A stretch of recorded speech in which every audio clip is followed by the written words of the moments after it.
Welcome to this podcast of Ri and Magnus eating.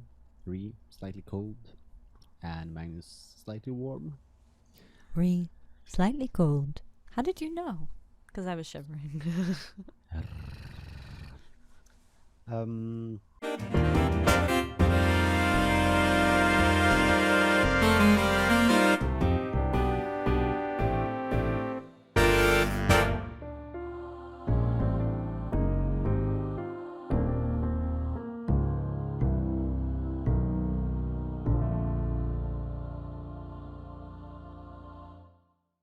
So, what number episode is this, Ri?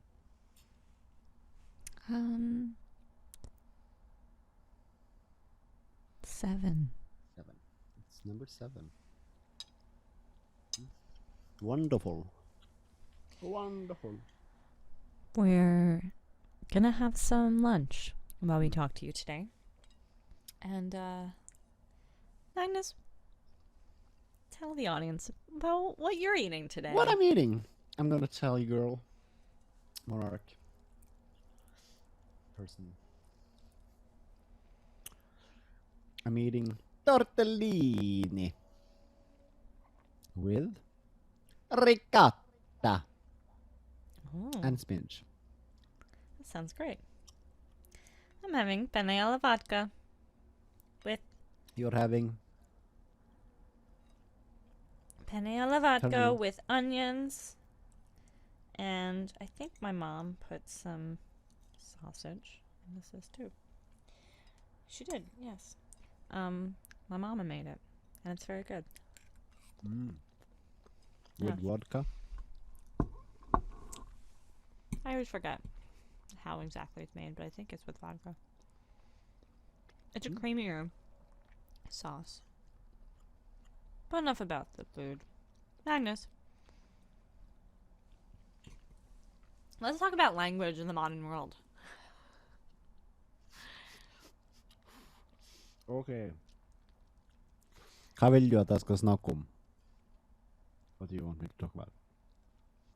Well, imagine if you only spoke Norwegian in all of these podcasts, and I just responded to you in English in a totally non-related way. Cool. Sånn som vi gjør akkurat nå. Kan du fortelle meg hvordan oppveksten din var? All the time. But also there are rare occasions where I feel like it's the opposite too. Yeah. How about you? Du vet. Men snakk litt om på en måte ditt første positive minne.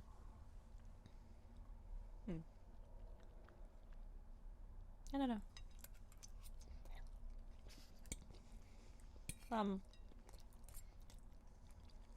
But I do know. I really like onions in pasta. Do you typically have onions in your pasta? Artig.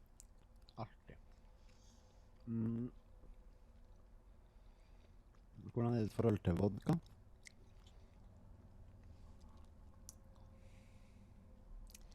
Shots every day. Bra.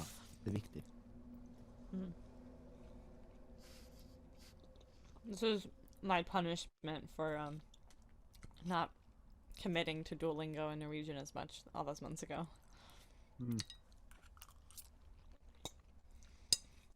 This could have been a flowing conversation. Back and forth, being like, Did anything I say connect up to what you were saying? The shots, but I think you understood what I was saying. That was it. Vodka being the I know vodka in Norwegian. You do? Mm. You also know the one night stands. Our health minister of health just announced that in September we can have one night stands again. Like the CDC announced this. Mm. There's been an official ban In Norway. on one night stands. Mm. How do they track that? Like, how well do you know this China. person?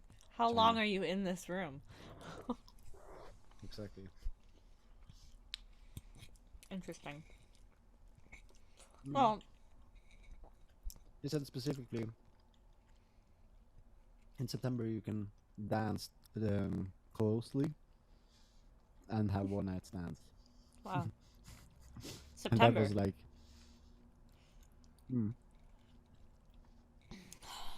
I don't know. I feel like we're heading in the opposite direction. we're gonna have. We're gonna have on the population above 18. I think it's gonna be like 90% vaccinated in September. Oh, nice. Mm. Are people being assholes about it in Norway? Or are they eager to get it?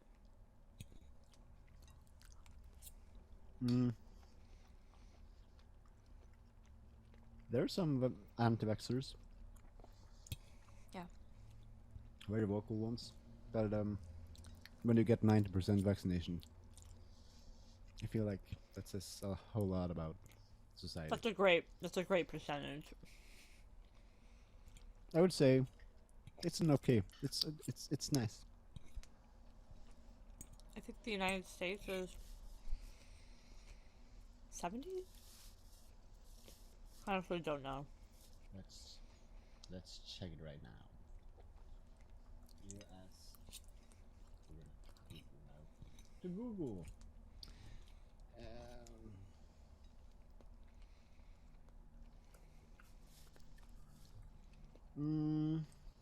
You are 50% done. 50%? Yeah.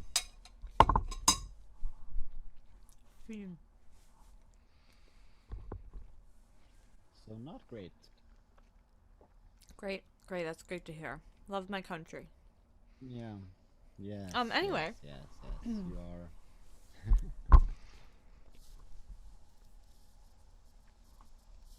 Hi, welcome to our podcast. Proceeding. Hi, but I'm not done. Hi, welcome to half of our podcast. Hi, welcome to Ri. While I transition my Europeness up a step, going to the sweet country of Germany and to this Berliner Bolla. Oh, that looks delicious. Is that like a bombolini? I don't know. What is it? Is it like fluffy on the inside? And cinnamon sugar on the outside? Vanilla, like it's not cinnamon, but it's like vanilla cream. Oh, it's creamy on the inside. Insides. Oh, never mind. It's not a bombolini. Cool. It's like a Krispy Kreme here in the U.S. Krispy Kreme.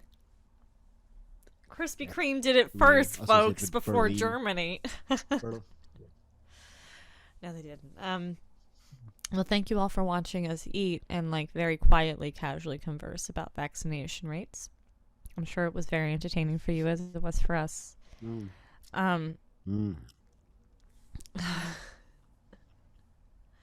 But the real, we only start the real stuff 9 minutes into the podcast. And the real topic at hand today is how we use our language in modern society. Magnus and I have sort of formed some words, some alternate words, which are fun, and that you at your home, in the comfort of your own home and your own circle of friends, can use to your pleasure. Your social circle. So, as many of you may know, family, teachers, every fruit and vegetable that you eat. This is a balanced meal, Magnus. Congratulations. I just like inhaled carbs, but you have your variety here. It's very good, very nice. You know what they say about apples? They're good friends. They're good friends. They're good Not friends the with. best. Not. They really care about best, language. Yeah, but also, Yeah. but they are not particularly well suited for ambassadorship in the underwater nation, U.S.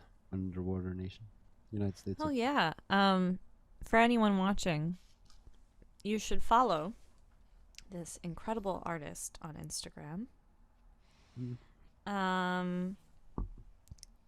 Isel Lemire. YISEUL_LM.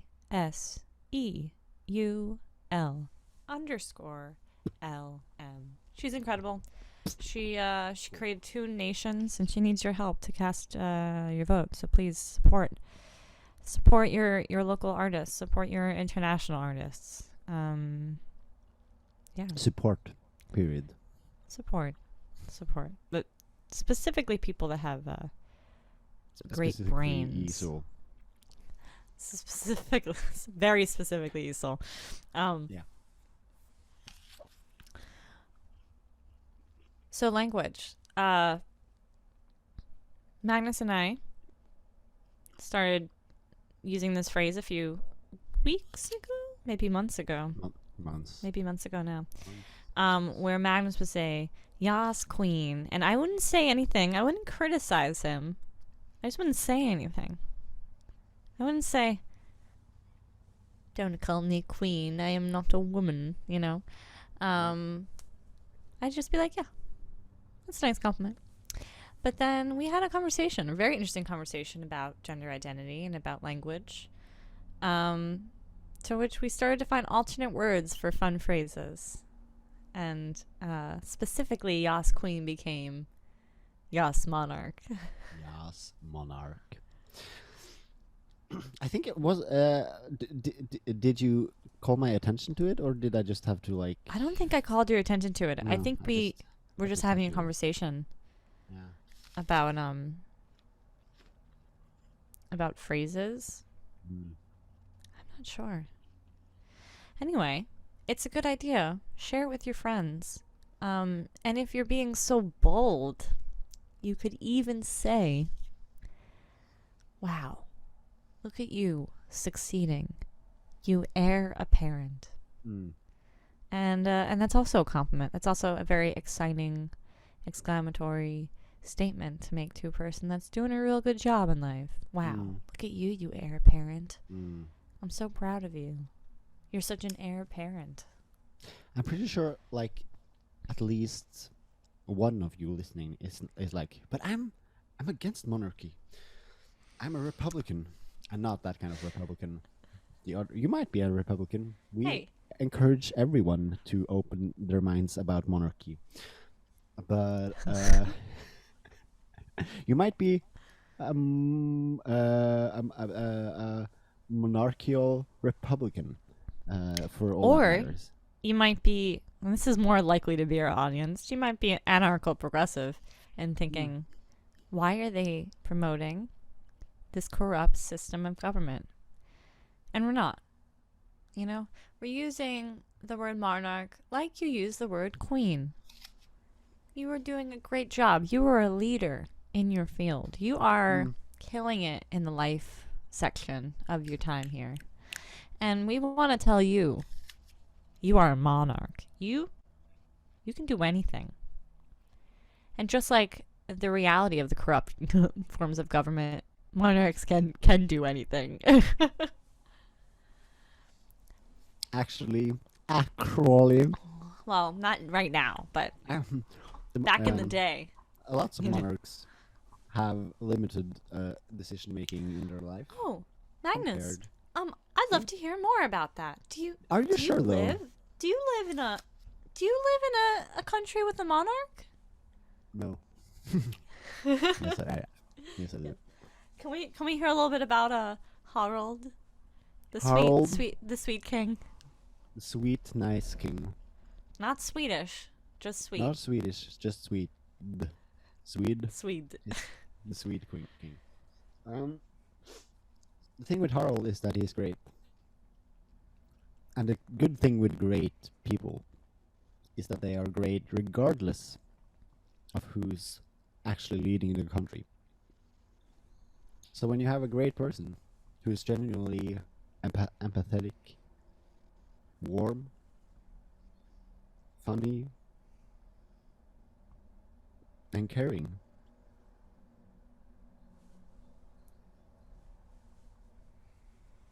that means that when you have a shitty country leader, for example, prime minister, a president, whatever you might choose in your parliamentary... Whatever words you might choose to call your leader. Call your leader. You might even have a prime minister and call them president. We don't care. You do you. We encourage you to use your words. You have your choice. Intentionally. You want to call the U.S. president prime minister? Go ahead. It's up to you. You have your own choice. PM Biden. PM Biden. Love it. But the thing is that when you have a national crisis and you look to your leaders and your governmental figure, the person who's supposed to lead, is shitty and just responsible for half of the country, the half of the population, half of the vote, you then have the possibility to look to someone who's empathetic, warm. That's the only option. You have an option. You can just be like, yes, I'm gonna look to the fucking... We have another word for horrible people. We're gonna get to that, so I'm not gonna spoil it. Alright. This is an episode about language. Then you can look to your monarch and be like, oh yes, Harald, embrace me with your warm and kind words. Lead me in these dark and gloomy times. Have at me, Harald. Eat me. And I will eat this apple as in the demonstration. Wow, that got a little Magnus, are we PG-13 or are we rated R? Let's be careful about our language here for the little teenies that are watching. I'm not sure what you're referring to. Aren't we talking about apples? Talking about eating apples. I agree. It's interesting. When you're in the United States, you don't grow up with that alternate figure.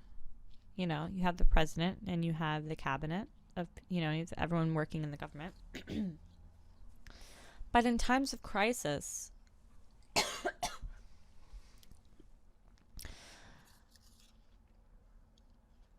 if you have a figure that isn't unifying the country, there's no one to go to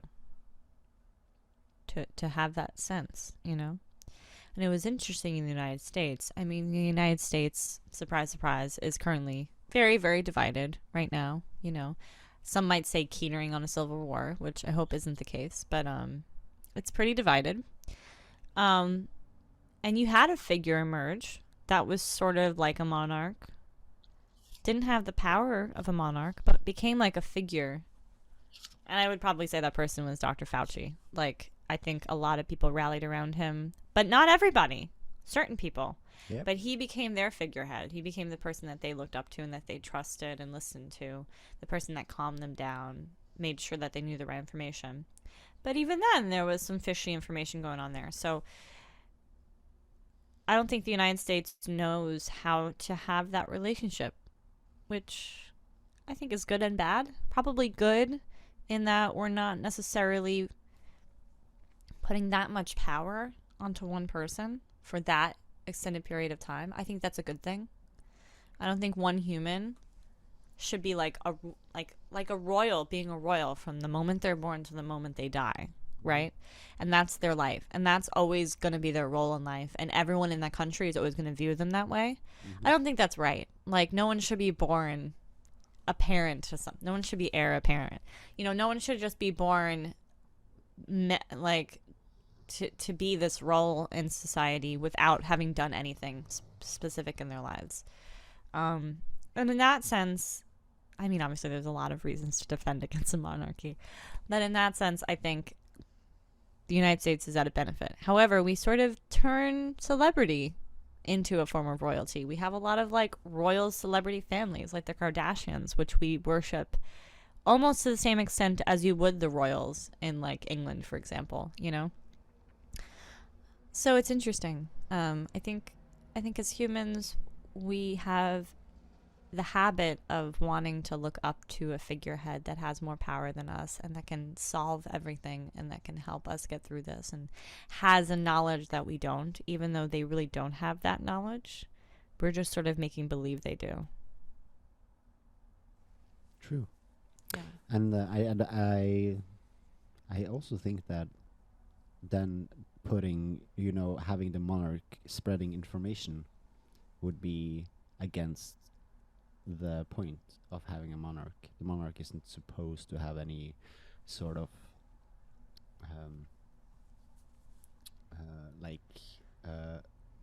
leading type of role.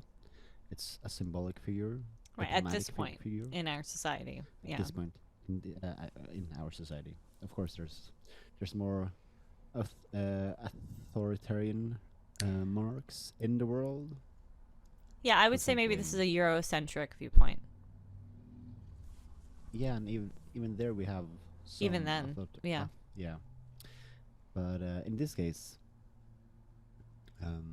having someone who just can be empathetic and calming in the way they address their constituents, their sovereignty. I don't know. Words don't come easy to me. We're gonna get a copyright strike for that as well. I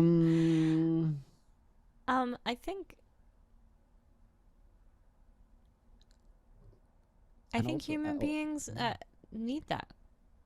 We need a unified symbol to hang on to. I think that's why religion has worked so well for so many centuries, because like, you know, the God figures, not just the Christian Judeo-Christian God, not just that, but just this concept of a singularity of a thing that has created all, or many things that have created everything that's happening right now. It's something that I think humans find comfort in, because we don't know the answers to everything in the universe. And those things provide a sense of an answer, even if it's not really an answer. I think we have an instinct to want to just know the answer, or to be very settled in our lives and to say, I know these things to be true. I know that this is going to happen to me after I die. Like the concept of post-death, right? It's so extremely terrifying that so many human beings wrap their heads around spiritual concepts around post-mortem experience, because the reality is way too gruesome to face. How do you go through life? If you know that this is it, if every single second of your life that passes is never coming back and you're only moving forward? Think about how do you move through life without being like debilitatingly depressed? How do you think about now you sitting here doing a podcast? I think that I feel very fulfilled, like developing a friendship, having a conversation with somebody I enjoy talking to, and in turn sort of multitasking by creating an episode of something that will be shared with more people. I think that feels very fulfilling to me. And in that way it doesn't feel wasted at all. I think if you have the right state of mind about it, nothing you do is a waste of time, right? Everything you do was meant for you to do that thing in that moment, which is how I wrap my head around video games. When I have like video game guilt and I play video game for like 10 hours and I'm like, wow, I wasted a day. But then I'm like, no, I traveled this world and I saw so many different people and I figured out how to defeat this villain, and that was great. And now I feel so accomplished from that, you know? Exactly. You're entertained.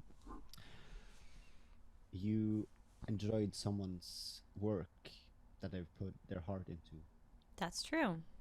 Shared an experience. Exactly. Yeah. And that was video games specifically. That's so much work that a team of people are putting into. Much work.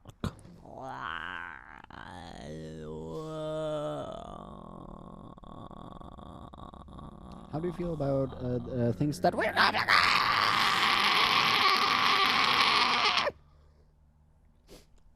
Are you okay? No.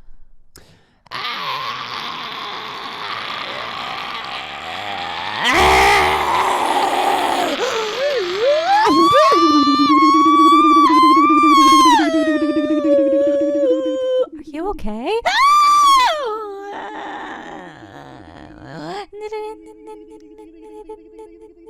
Are you okay?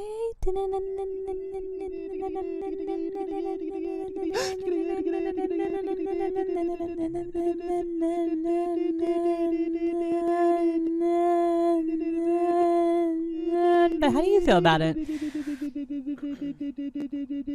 How do you feel about it?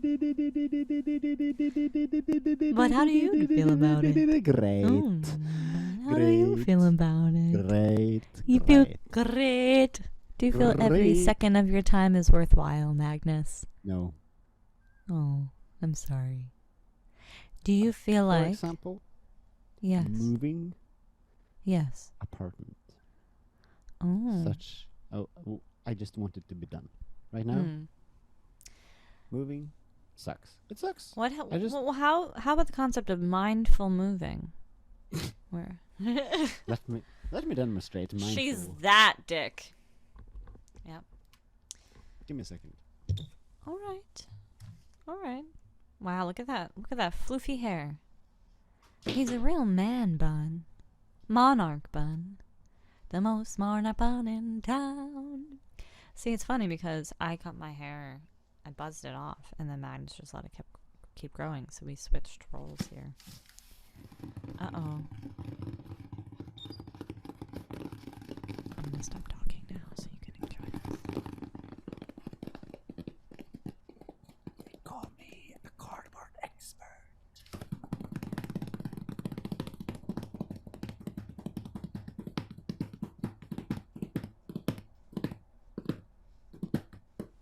Let's take a look at Magnus's nail color. It's pretty extraordinary, isn't it? As he taps the cardboard, you can see him in his natural habitat, tapping the cardboard. Is it a world? Is it a microcosm? Is it heavy?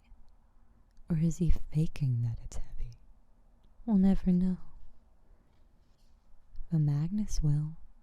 It's all a part of the life of Magnus.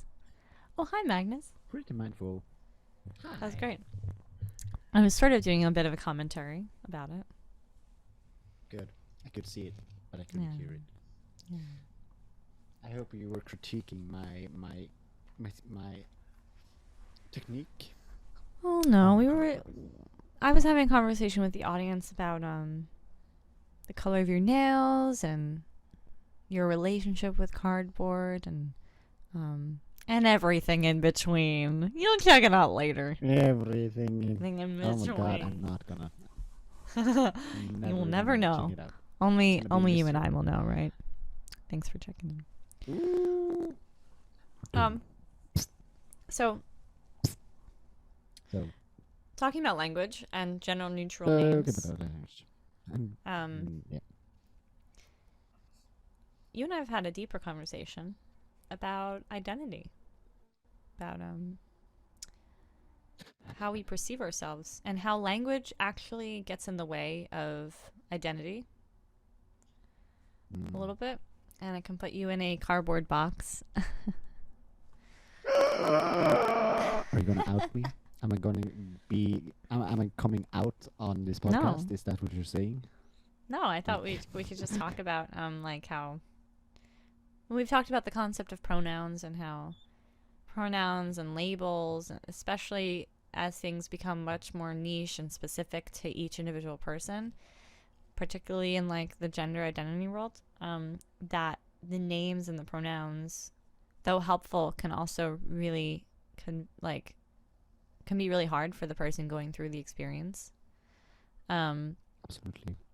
And sort of can potentially stunt them too, in terms of their own growth, because there's all these actual words that they need to put on themselves, right?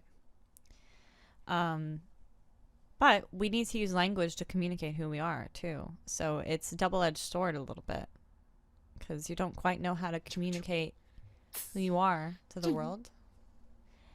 And then you have a whole group of people that are very frustrated and upset by the kind, like using personal pronouns, and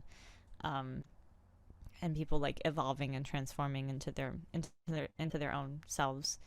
From cars to humanoid from figures. cars to humans. But yeah, I was wondering if you wanted to talk a little bit about that. Because something, for me, as someone that has embraced an alternate pronoun, it's something that I struggle with and feel conflicted about, in terms of not wanting to be performative with my identity, just wanting to be, and Just that, like, existing in the why can't life. I just be? Yeah. Great. I love it. I love that. No, I definitely agree with you that it's hard to just be when you have to interact, especially when we've set up society as we have done. We could have just decided to not give a rat's ass about That's true. identity and only care about how our genitals are working when we reproduce, and also medical conditions in general. Yeah, I now unfortunately put together having kids and being sick as the same thing, which was not the case, not my intention. But here we are with the words and Wow. yes, cool stuff. It's another discussion though. Totally other discussion, but true. Very important. Yeah, so if we were to like organize society after those principles of just caring about it in situations where there's a doctor by our side, then it would be, of course, easier not accounting for internal biases, of course. And now I feel like I'm just spewing Judith Butler without actually reading Judith Butler. So now I'm not sure if I'm qualified to talk about it. Let's go back to our sweet tree. Sweet tree. Like a treaty, but sweet tree. Sweet treaty. Yeah, you're a Sweet treaty. treaty. I am. Yes. Yeah. Yeah, you're like the treaty to end all wars. The sweet treaty. I hope so. I hope so too.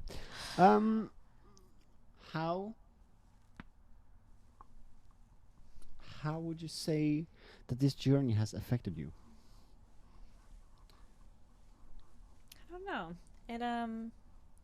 It's made me feel more myself. It's made me feel more honest about how I can express myself, and in turn it's helped me as an artist, because if I'm not being my authentic self, then how can I create authentic work, right? And I definitely felt that way for a very long time, when I was sort of like putting up a front of what the world wanted me to be, and my art very much reflected that. As in, I wasn't creating art; I was reproducing other people's art, right? And not really feeling connected to it, and not really feeling connected to myself. And it really took me putting my foot down about some relationships I had with people that didn't really care very much about seeing me for who I was. And then taking the step toward getting to know people that fully accept me for who I am, and seeing that difference, right? Like,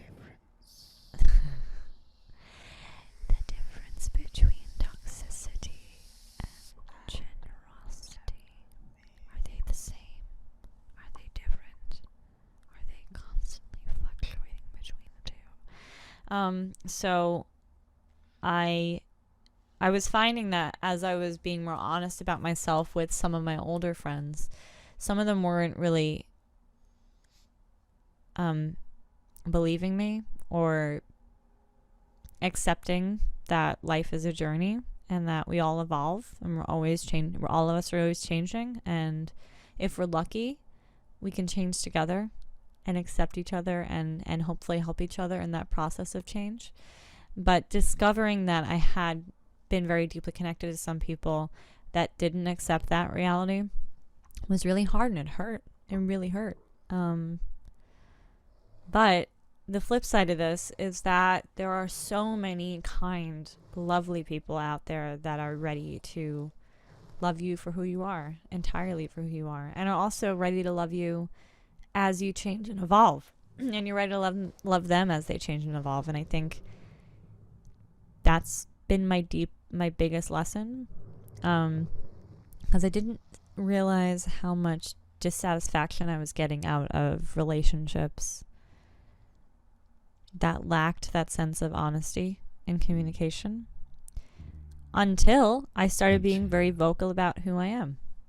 And then it became overwhelmingly clear the lack of honesty in so many of my friendships and relationships. So that's sort of been my experience so far. But living in a society that's very critical and judgmental of your expression is also really hard. And it brings with it a new set of vulnerabilities that weren't originally there when you were sort of not being yourself.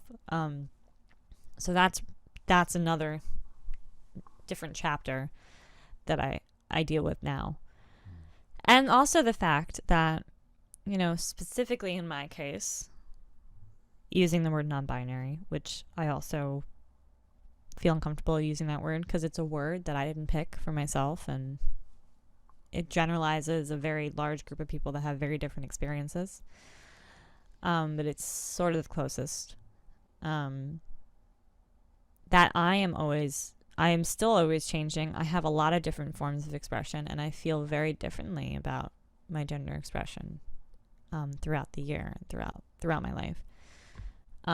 So to have a label opens the door for a very large group of people to make assumptions about me that don't know me. And that's scary. Which is why I sort of have become selective in terms of who I talk to about these things, because it's not a matter of hiding behind this privilege of cisgender, of like appearing cisgendered in some cases. But it's fear, and it's trying to protect myself and make sure that I'm safe. More than that, more than the ease of just hiding. So I think that's my answer to your question. Thank you so much for sharing all of that. I'm so happy. And with that acknowledgement of gratitude that I just did, I also want to acknowledge all the huge number of people following this podcast, being so loving and supportive of our journey, of each other's journey. I feel like we're building a community here that is able to express themselves, be unsecure, but still be empathetic and generous in the way they interact with each other, interact with the content, how we are able to be one loving family, being there for each other, yet having wildly different opinions about how we want society to be, how we want relationships to be. We're still trying our best to be nuanced, trying to look for the best in other people, and being so generous to both you, me, Ri, and our patron. First and foremost, our patron. That's the most important thing here. First and foremost. It's all about the money. First and foremost. No, it's not about the money. It's about the patron. It's about the content we're able to put. Money is separate. It's a part of it, but it's not. It's not what it's about. Money is just like a transactional tool to get what you want and what we want on Patreon. Mm-hmm. That's true. Last week, me being able to like post myself crying on Patreon, it was a beautiful experience, and I think each and every one of our Patreon members commenting with a heart because I told you to. Thank you so much for doing that. I love that energy. It's so sweet. You're such a compassionate community.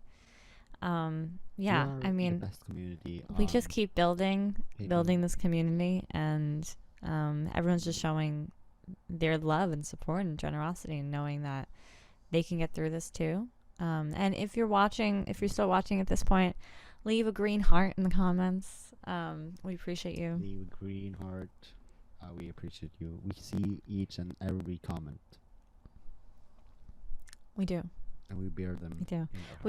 We take the time. We take like a whole day to go through all the comments. It takes hours sometimes. Long it would take. But as you can see, if you look at our past videos, we comment. We respond to each comment thoroughly. Because you took the time to listen to us and to give us your thoughts, and we want to take the time to give that back to you, because this is a relationship. So, thank you so much for doing that for us. And yeah. We hope that we can keep growing with you. As a friend. We do. As a companion in life. So as a friend, please send us your mailing address and, all your personal... No, I'm kidding. Just kidding. Don't do that. That's terrible advice. Don't do that. Actually, try to... this is a PSA. Make sure that you're not sharing, personal fun facts about yourself on Facebook and Instagram, because that's the easiest way for hackers to get into your accounts. So if someone's like, oh my gosh, fun task, what's the first name of your pet? And then your mother's maiden name. Be like, no. No. Your Mars name is the street you lived on when you were a kid, and your favorite color. Your favorite first teacher. What city was your first job in? These are questions that you should not share with people. It was in Trondheim. Wow, Magnus. Yeah. Okay. We have a lot of work to do here. We have a lot of work. And by that, I think we should say heartfelt and loving. So long.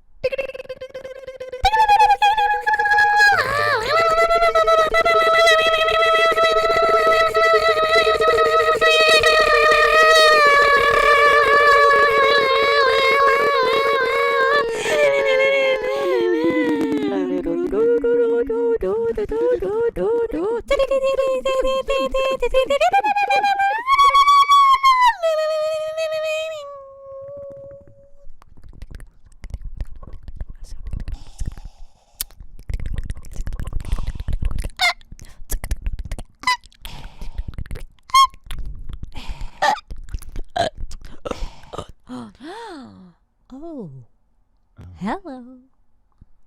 Goodbye. Welcome to this. Hello. Podcast. Welcome to this podcast. Ri-frain from the magnitude of life. So glad to have you join us. It is a Sunday afternoon in May, and we are having such a great time. It's beautiful outside today, and it's 2023. We finally figured out time travel or instant space travel. So Magnus is actually in the next room, but he's still in Norway. How amazing is that? Hey. Claps for Magnus. Wow. Great job.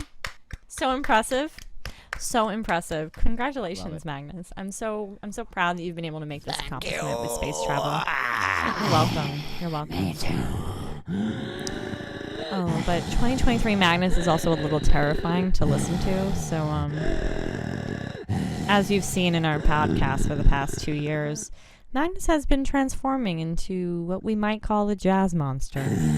And it's a little scary. It's a little scary. It's a little unnerving.